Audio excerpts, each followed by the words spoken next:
সপ্তম শ্রেণীর শিক্ষার্থীরা এবং যারা ভিডিওটা দেখছেন সবাইকে স্বাগত জানাচ্ছি। আজ আমি 2.2 এর প্রশ্ন নম্বর 8 এর সমাধান করবো এই ভিডিওতে। তো 8 নম্বর প্রশ্নে লক্ষ্য করো, বলা হচ্ছে 25 মিটার কাপড় যে মূল্যে ক্রয় করে সেই মূল্যে 20 মিটার কাপড় বিক্রয় করলে শতকরা কত লাভ বা ক্ষতি হবে।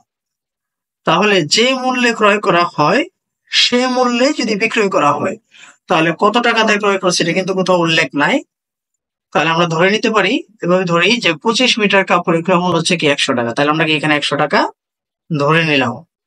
তাহলে 25 মিটার কাপড় যদি ক্রয় মূল্য যদি 100 টাকা হয় তাহলে 1 মিটার কাপড়ের ক্রয় মূল্য কত হবে? 4 টাকা। 4 টাকাটা কিভাবে হলো? 25 দ্বারা যদি আমরা 100 কে ভাগ করি তাহলে কত হয়ে যাবে? 4। এবার আমরা যদি বলছে যে টাকা দিয়ে ক্রয় করেছে সেই মূল্যে যদি বিক্রয় করা হয় তাহলে ধরলাম ক্রয় করছে 100 টাকায়, তারপর বিক্রয় করবে কি 100 টাকায়। তার মানে 20 মিটার কাপড়ের বিক্রয় মূল্য হচ্ছে 100 টাকা। সুতরাং 1 মিটার কাপড়ের বিক্রয় মূল্য হচ্ছে 20 দ্বারা যদি 100 কে ভাগ করা হয় তাহলে হচ্ছে কত টাকা? 5 টাকা।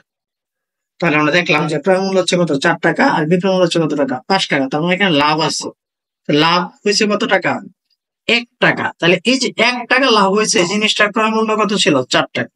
তাহলে আমরা লিখতে পারি যে 4 টাকায় লাভ হয় 1 টাকা। সুতরাং 1 টাকা লাভ হয় কি আরো কম। আর যেহেতু শতকরা বলছে, শতকরা মানে কি 100। তাহলে আমরা লিখতে পারি যে 100 টাকায় লাভ হয় 1 গুণ 100 নিচে হচ্ছে 4। 4 দ্বারা যদি আমরা 100 কে ভাগ করি তাহলে কত হয়ে যাবে? 25।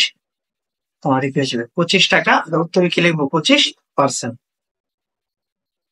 ঠিক আছে? তো আশা করি 8 নাম্বারটা বুঝতে পেরেছো। এবার যাবো খুবই একটি গুরুত্বপূর্ণ অঙ্ক, এটা হচ্ছে 9 নম্বর অঙ্কে।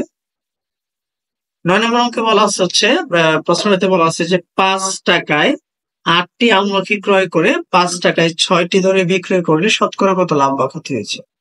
আগে একটু বুঝে নাও যে 5 টাকায় 8টি ধরে, মানে 5 টাকায় 8টা আমলকি কিনছো এবং 5 টাকায় 6টা ধরে বিক্রি করছো।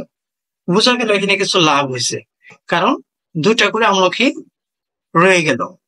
তাহলে আমরা এভাবে লিখবো যে 8টি আমলকি ক্রয় মূল্য হচ্ছে কি 5 টাকা। তাহলে একটি আমলকির ক্রয় মূল্য কত হবে? 8 ভাগের 5। আবার 6টি আমলকির বিক্রয় মূল্য হচ্ছে কত টাকা? 5 টাকা। তাহলে একটি আমলকির বিক্রয় মূল্য কত হবে? 6 ভাগের 5। তাহলে আগে বলছিলাম যে ক্রয় মূল্য অপেক্ষা কি বিক্রয় মূল্য বেশি আছে, তার মানে কি লাভ হয়েছে।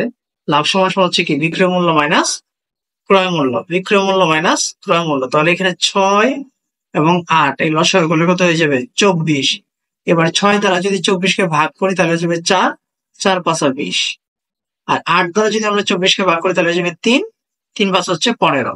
তাহলে 20 থেকে 15 চলে গেলে কত থাকবে? 5। তার মানে কি 24 ভাগের 5। এই যে 24 ভাগের 5, এই টাকাটা যে ক্ষতি হয়েছে, এটা আমলকিটার ক্রয় মূল্য কত ছিল? আমলকিটার ক্রয় মূল্য হচ্ছে 8 ভাগের 5। তাহলে আমরা লিখতে পারি যে 8 ভাগের 5 টাকা, সরি লাভ যে হয়েছে, সরি এখানে লাভ হয়েছে, ক্ষতি বলে ফেলছিলাম। তাহলে 8 ভাগের 5 টাকায় লাভ হয় কত? 24 ভাগের 5। সুতরাং 1 টাকায় লাভ হয়। ঠিক আছে? আরো কম, কম থাকলে ভাগ হয়, আবার ভাগ থাকলে কি হয়ে যায়? গুণ করে উল্টে যায়, ভগ্নাংশটা উল্টে যাবে। 8 চলে যাবে কি উপরে, 5 চলে আসবে কি নিচে। ঠিক আছে? তো এবার আমরা দেখবো হচ্ছে 100। যেহেতু আমাকে শতকরা প্রকাশ করতে বলছে, শতকরা মানে কি 100, তাহলে আমরা লিখতে পারি যে 100 টাকায় লাভ হয় 5 গুণ 8 গুণ 100 নিচে হচ্ছে কি 24 গুণ 5। তাহলে 5 এবং 5 কেটে ফেলি। আর এখানে 8 দ্বারা যদি আমরা 24 কে ভাগ করি তাহলে কত হয়ে যাবে? 3। অর্থাৎ নিচে থাকবে 3, উপরে থাকবে কি 100। 3 দ্বারা যদি আমরা 100 কে ভাগ করি তাহলে আমরা জানি হচ্ছে 3 33 হচ্ছে 99। তাহলে বাকি থাকলো কি 1। তাহলে আমরা লিখতে পারি যে 33 সমস্ত 3 ভাগের 1। এটা কি হচ্ছে? লাভ হচ্ছে। এখানে পার্সেন্টেজ দেওয়া যাবে না, উত্তর করার সময় পার্সেন্টেজ দেওয়া যাবে। তাহলে আমরা লিখতে পারি যে শতকরা লাভ হবে কত? 33 সমস্ত 3 ভাগের 1%। তো আশা করি 9 নম্বরটা বুঝতে পেরেছ। এবার যা বলছে 10 নম্বর। ঠিক আছে? 10 নম্বর অঙ্কটাও গুরুত্বপূর্ণ অঙ্ক।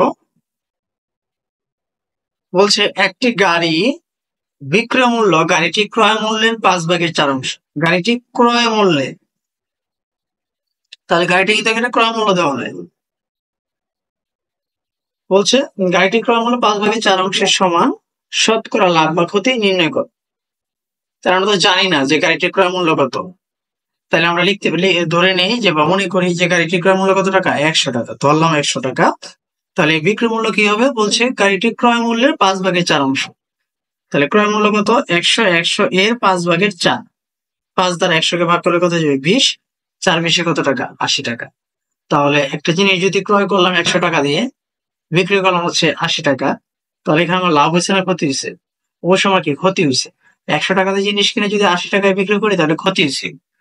ক্ষতিটা কত টাকা হয়েছে? ক্ষতিটা হয়েছে 20 টাকা। এটা কি শতকরা হিসাব করে ফেলছি, কারণ গাড়িটির ক্রয় মূল্য কত ধরছিলাম? 100। তার মানে এখানে শতকরা ক্ষতি হয়েছে কত টাকা? 20 টাকা। ঠিক আছে, আশা করি 10 নম্বরটা বুঝতে পেরেছ। এটা কিন্তু এই অধ্যায়ের 8 9 10 তিনটা অঙ্ক কিন্তু খুবই গুরুত্বপূর্ণ অঙ্ক। তো যদি ভিডিওটি তোমাদের কাছে ভালো লেগে থাকে তাহলে চ্যানেলটাকে অবশ্যই সাবস্ক্রাইব করবে এবং ভিডিওটি সবার মাঝে শেয়ার করবে। ধন্যবাদ সবাইকে এতক্ষণ মনোযোগ দিয়ে ভিডিওটি দেখার জন্য।